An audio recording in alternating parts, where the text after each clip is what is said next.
Setelah meninggalnya Prabu Watugiling, sang permaisuri Dewi Sinta sangat sedih dan terus-menerus menangis. Tangisannya mendatangkan goro-goro kerusuhan sampai di Suralaya, hingga menjadikan susah para dewa. Batara Guru bertanya kepada Sang Hyang Narada, apa yang menjadi sebab gara-gara ini? Kemudian Sang Hyang Narada memberitahu, ini disebabkan karena tangisan dari Dewi Sinta yang sedang berduka sebab gugurnya Prabu Watugiling.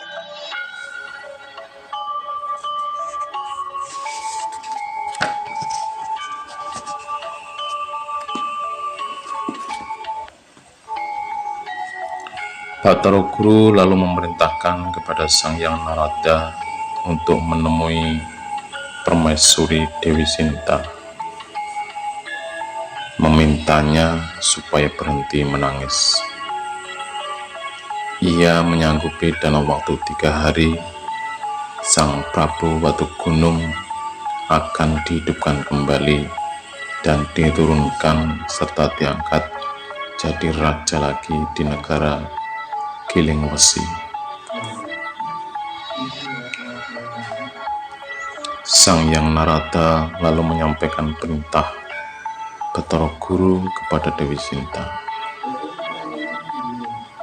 Dewi Sinta lalu berhenti menangis dan gara-gara besar itu pun segera hilang. Namun setelah sampai 3 hari, Prabu Watugunung tidak kelihatan dan tak kunjung pulang ke negeri Gilingwesi. Dewi Sinta pun menangis lagi dan tangisannya semakin besar, sehingga mendatangkan goro-goro lagi, hingga melebihi yang sudah terjadi di beberapa waktu yang lalu. Batara Guru pun menanyakan kembali kepada Sang Hyang Narada apa yang terjadi dan menjadi sebab daripada goro-goro ini lagi. Sang Hyang Narada menjawab bahwa yang menjadi sebab daripada goro-goro ini adalah Dewi Sinta juga. Karena sudah sampai batas 3 hari, Prabu Watugunung belum juga kembali ke negeri Gilingwesi.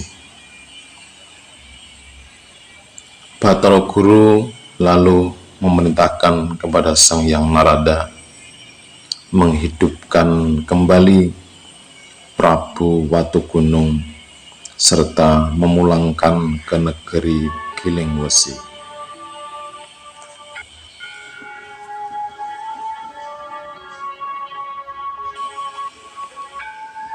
Namun setelah Prabu Watugunung dihidupkan kembali oleh Sang Hyang Narada dan ia diperintahkan untuk kembali ke negeri Gilingwesi, Sang Prabu tidak mau dan tidak ingin pulang ke negeri Gilingwesi, sebab ia sudah merasa senang nyaman di surga ini.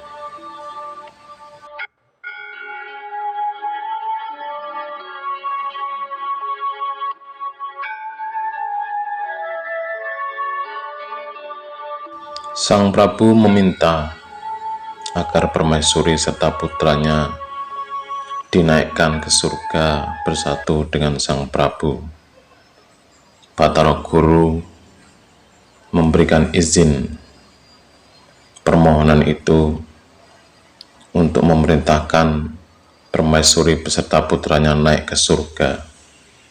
Mereka diambil satu persatu tiap hari Ngahad atau hari Ahad bahasa Jawa, dan bahasa nasionalnya yaitu hari Minggu. Itulah permulaan adanya wuku 30. Dari permintaan Sang Hyang Narada kepada Bathara Guru, Bathara Wisnu diturunkan ke Marcapada menjadi raja para lembut dan menguasai 8 tempat, di antaranya yaitu di Gunung Merapi, Pamantingan, Kabarean, Lokdaya, Kuwu, Wringin Pitu, Kayu Ladeyan, dan Diruban. Bathara Brahma diturunkan ke Marcapada menjadi raja di negara Gilingwesi, menggantikan Prabu Watugunung. Pulau Jawa sudah ditaklukkan. Lama-lama Bathara Brahma punya anak putri yang bernama Brahmani, dan Brahmani berputra Tritusta.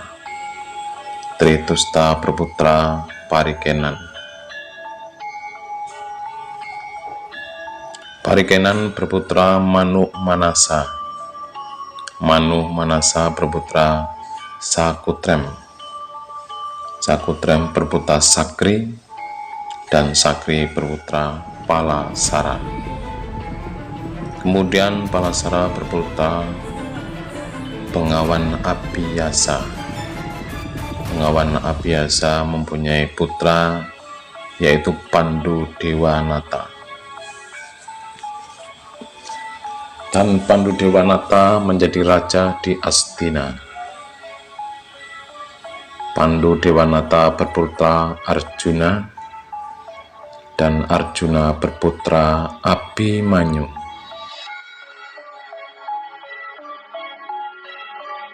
Kemudian Abhimanyu meninggal di medan pertempuran,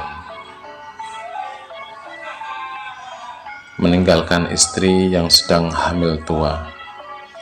Sang istri dari Abhimanyu melahirkan seorang putra bernama Parikasit.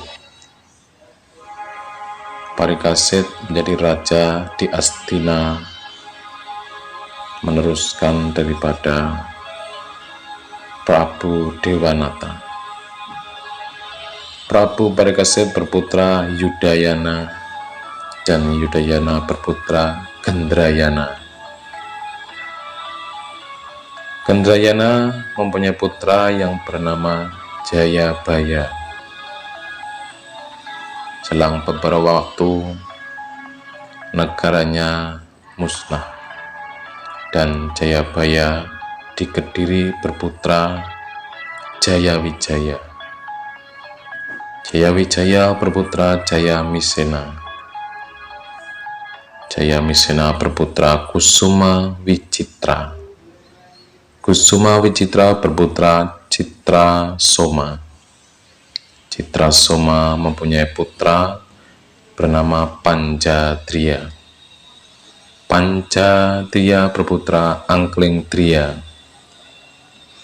Anklingdriya berputra Prabu Sawela Cala yang merajai tanah Jawa. Negaranya di Parwacarita. Prabu Sawela Cala berputra Sri Mahapanggung dan mempunyai patih bernama Jugul Muda. Sri Mahapanggung berputra Kandi Awan dan berpatih bernama Kuntara. Kandi Awan mempunyai putra berjumlah 5.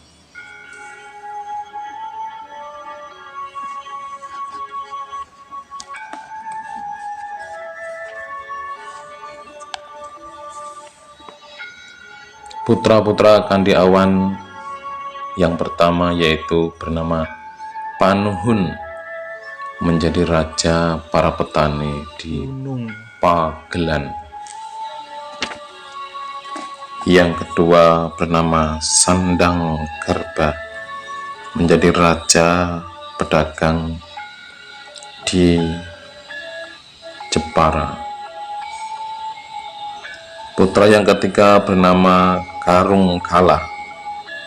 Beliau kesukaannya berkelana di hutan dan menjadi raja di Prambanan yang bergelar Raja Baka. Putranya yang keempat bernama Tunggul Mentung. Kesukaannya menjadi raja para pekerja. Putra yang kelima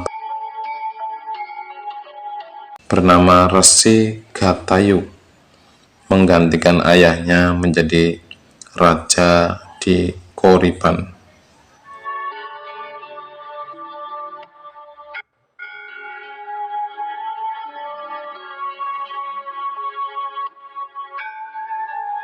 Resi Gatayu mempunyai putra berjumlah 5 juga. Putra yang pertama yaitu putri bernama Rara Sucian. Yang kedua bernama Lembu Amiluhur, menjadi raja Jenggala. Yang ketiga bernama Lembu Peteng, yang menjadi raja di negeri Kediri. Yang keempat bernama Lembu Pengarang, yang menjadi raja di Gegelang. Yang kelima putrinya bernama Ni Wrengi Wangsa.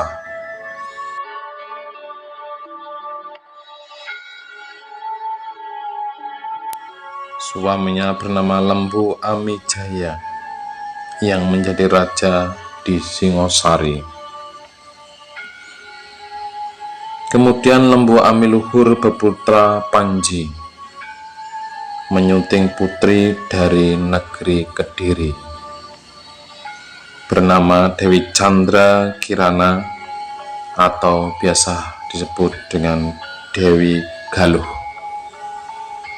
Panji putra Kuda Laleyan menjadi raja di Pajajaran.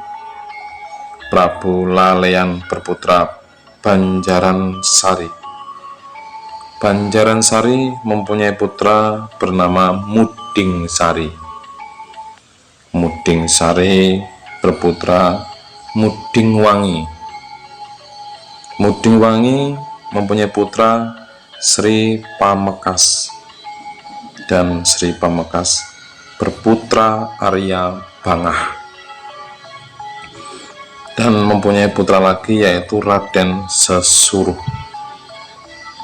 Arya Bangah menjadi raja di Galuh, sedang Raden Sesuruh itu diharapkan menjadikan raja di Pajajaran, menggantikan ayahandanya.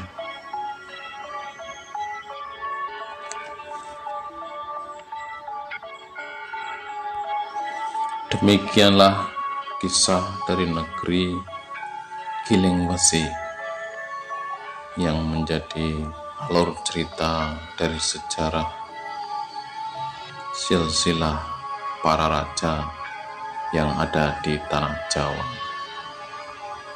Kemudian besok kita akan